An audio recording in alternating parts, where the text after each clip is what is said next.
I així seguim, en la ràdio d'Apunt, en el Podríem fer-ho millor. M'agrada molt. Sí. M'agrada molt dir-ho. És que Que té pot ser que hi ha gent que no una ho sap. sonoritat molt especial. Hi ha gent que pot ser i diu, i això és qui són? Si estan ahí en la ràdio ara mateix. Això és què fan? No tens res que fer el dissabte pel matí? Identifica-los que vaig a la policia. Bé, nosaltres seguim cremant el nostre calendari de dies importants, perquè en aquestes dates és l'única cosa que es pot cremar. Sí, mira, ja ho pots dir. De fet, encara no podem cremar la nit, no? Ho acabem d'escoltar, encara tenim toc de queda fins demà. I menys encara podem cremar res al camp ni a la muntanya, perquè des del dia 1 de juny i fins el 16 d'octubre no se poden fer cremes agrícoles, amigues. Molt bé, sí, Susa, això és informació de cervell en apunt. No, però aclarim que aquesta important informació ve al fil que avui celebrem el Dia Mundial del Medi Ambient. I clar, em parla de tants dies mundials, internacionals i de tot, que no anem a deixar este fora. O sigui, el dia de... Jo he preferit dir-li el dia de la verdor. En honor a Susa. Green Day. Però, un moment, Susa. L'altre dia, la biodiversitat. Avui el medi ambient. Sí, a veure. És tot verdor. Aclarim. La veritat és que està tot molt relacionat, sí, tens raó, però cadascuna d'aquestes jornades, tot i tindre unes motivacions i uns objectius comuns, diríem, està enfocada de manera diferent. Diguem que la diversitat... Ai, no m'hi la paraula? Biodiversitat. La biodiversitat és la part micro i el medi ambient és la part macro. Ah, mira. Bo, no sé si és el millor exemple. Jo ho he entès, És com parles d'economia, microeconomia, macro... El mateix. Però jo crec que d'ací uns minuts ho aclarirem, Però de moment trobo que Ramir tenia unes dades preparades al respecte, també. Ramir és el senyor de les dades. Vaig amb les dades. Perquè en fem una idea, val? Anem al web de les Nacions Unides i ens deixa dades colpidores del que estem fent amb el planeta. Dades com que cada 3 segons el món perd una superfície de bosc del tamany d'un camp de futbol. I que en l'últim segle han desaparegut la meitat de les zones humides. També han deixat d'existir el 50% dels esculls. I de seguir amb esta marxa, al 2050 n'hauran desaparegut el 90%.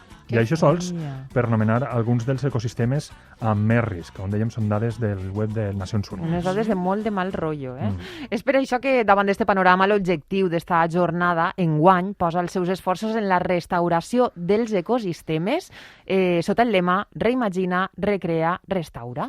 I aquest lema almenys dona com optimisme, no? Sí, mira, no sé, per arreglar-les totes aquestes dades. És com que és possible, no? Sí, és com que és possible, però clar, depèn de tots. Tots hem de posar de la nostra part. I jo no dic que, que tots puguem convertir-nos en Ferran Dalmau de la nit al matí, que ja estaria bé, però, escolta, almenys posar un xicotet granet d'arena, això sí que... Perdona un moment.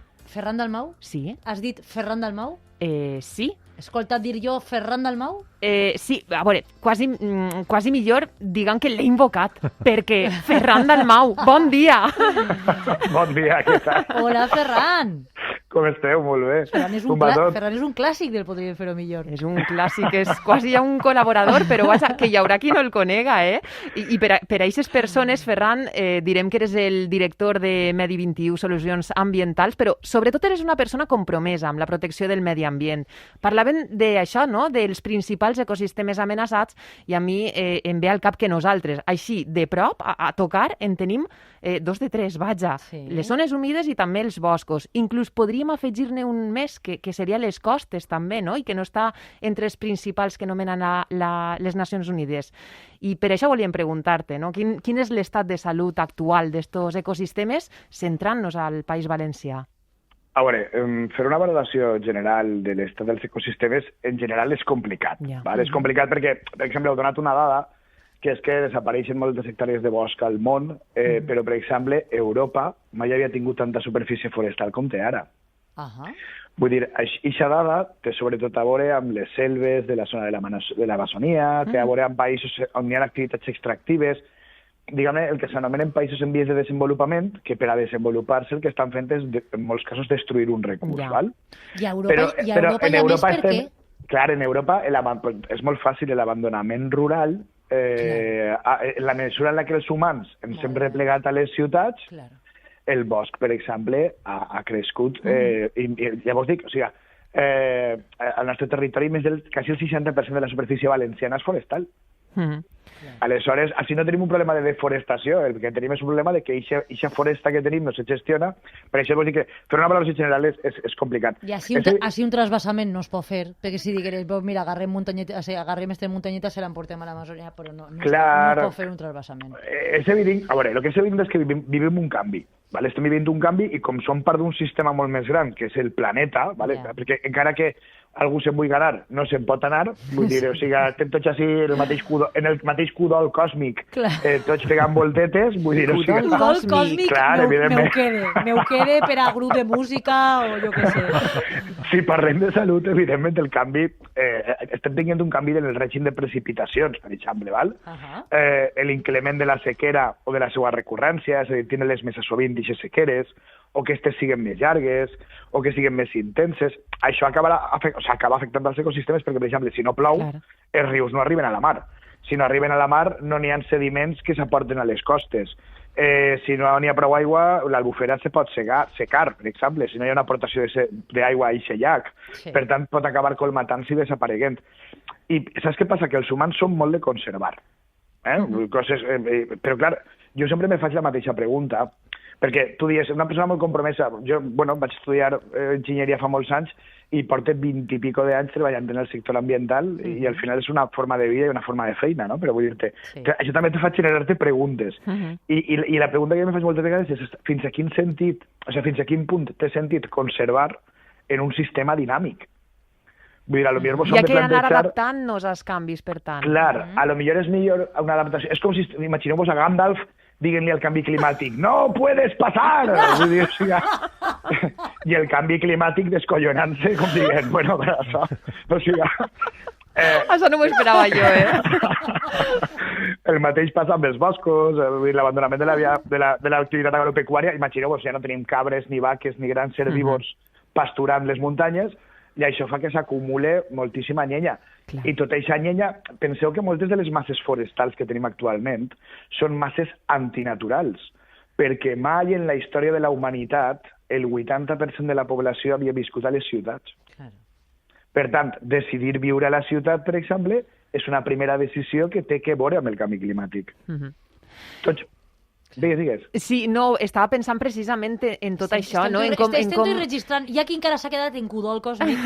Estem registrant. No, però estic pensant en això, en com afecta l'èxode rural, no? I com, d'alguna manera, també s'està treballant per tal de revertir aquesta situació, s'està de nou promocionant la vida en entorns rurals, tot i que és difícil, no? Per aquesta manca de serveis, ho hem parlat moltes vegades així al programa. Sí.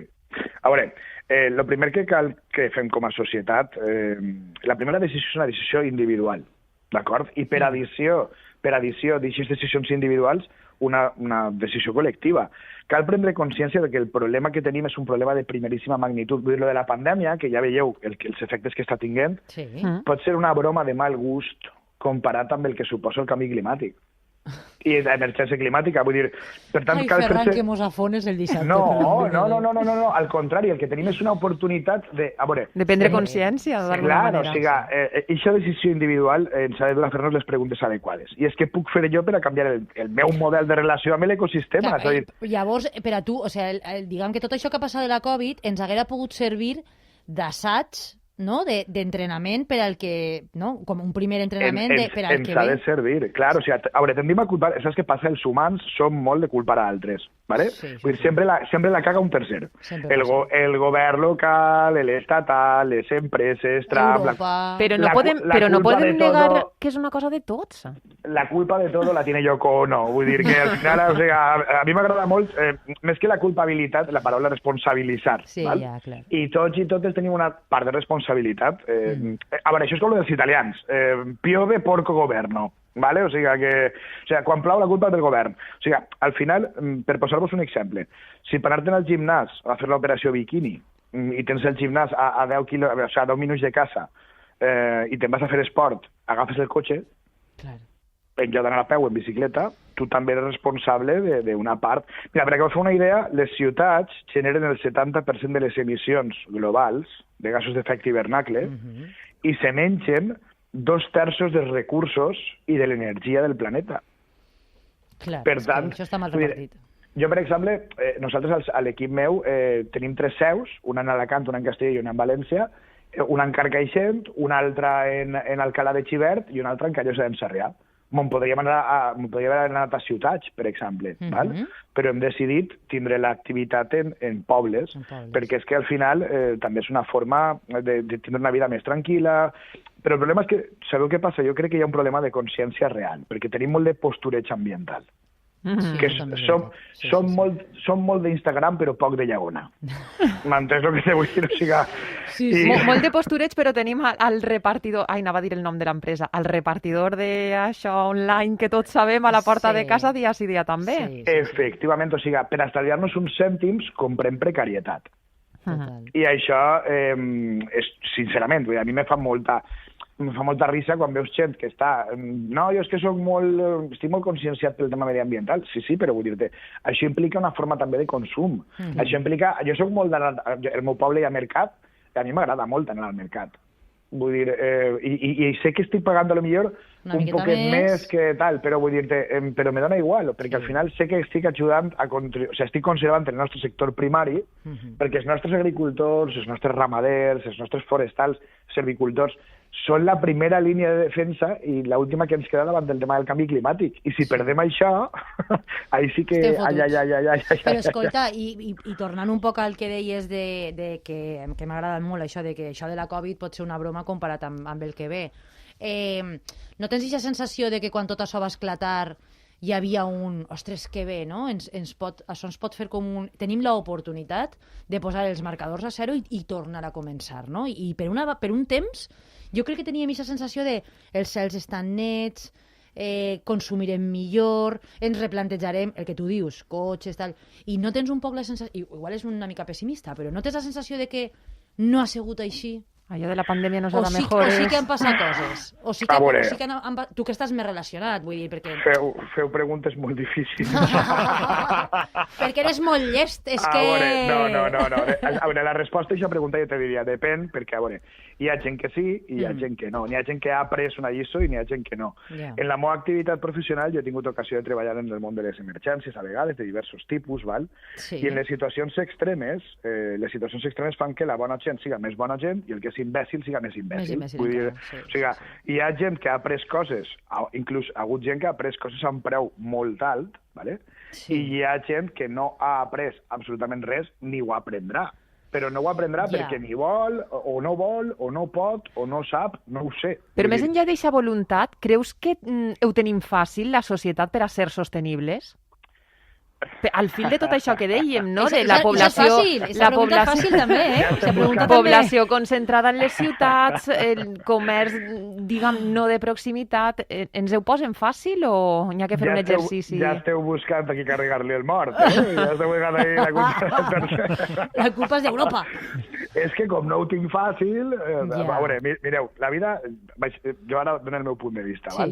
La vida no és fàcil, filles meues. Molt bé, tens tota la raó. Ens hem acomodat a una situació que és una gran fal·làcia, d'acord?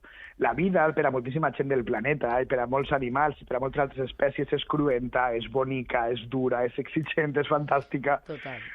O sigui, és tota una contraposició d'adjectius, val? I a Occident l'hem simplificat d'una forma molt irresponsable, que ens ha dut a desconnectar-nos de la natura, i fins i tot hem arribat a pensar, en els darrers 150 anys, hem arribat a pensar que som els putos amos. Per a que vos feu una idea, fa 150 anys els humans eren 1.200 milions de sers humans. Avui anem camí dels 8.000 milions de sers humans. La cosa se n'ana de les mans. I això ha passat en els darrers 150 anys, i 150 anys en la història de la Terra és... Aleshores, difícil és el que carrega la família en una barca inflable per la nit per creuar la mar. Total. Difícil és el que té que caminar per agarrar un poal d'aigua bruta per poder beure. Sí. Però no és ni fàcil ni difícil, és que no tenim opció.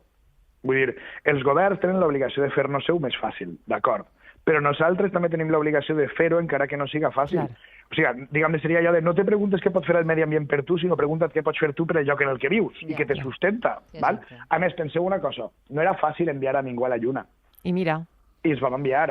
No era fàcil enviar una nau a Mart i poder connectar-nos amb ella, i ho vam fer. No era fàcil fer una vacuna en un any. I ho hem fet. Aleshores, la motivació, per a mi, se diu Alicia, se diu Aitana, se diu Nàstia, se diu Laia, se diuen les nanes i els nanos que venen per darrere i que jo me'ls estime perquè són fills d'amics meus o la meva pròpia família, vull dir... Això és la meva motivació, per tant, fàcil o difícil és una qüestió absolutament relativa. I ens hem d'espavilar. Doncs en les nostres mans està Ferran Dalmau. Sí. Quin gust cada vegada que intervens en el programa, de veritat. Seguim xerrant un altre dia perquè ja veuré si com s'ho fem per a fer-te preguntes una miqueta més fàcils. Més del nivell, ¿vale? No, a mi no me fa por que siga difícil. Si les coses foren fàcils, no farien falta enginyers. Exacte, molt bé. Va, una abraçada, ha sigut un plaer. Una abraçada, cuideu-vos. Adéu. Adéu. Así que humano ya solo